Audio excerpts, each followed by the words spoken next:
So what we're trying to do in terms of flattening the curve is actually try and contain the number of incidents of active infection that would have to be cared for in the community.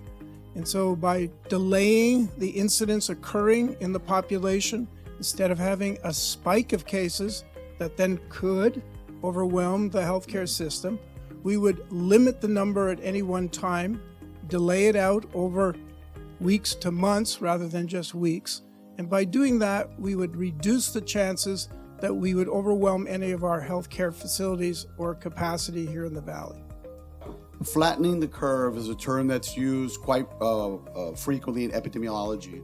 There are different types of curves that people refer to. The most common flattening of the curve that people are referring to is simply referring to a chart, a mathematical representation that takes into consideration the incidence of the people that are infected in the community. When you first see the initiation of this disease or any type of epidemic or pandemic in any site, in any country, you will see an immediate rise in the curve.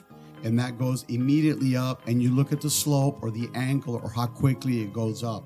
When the curve eventually comes and makes a turn, referring to the number of new cases, instead of going straight up, it begins to flatten out. So when someone refers to flattening of the curve, they refer to the flattening of the increasing of the incidence of the folks that are infected. You still may have an increasing number.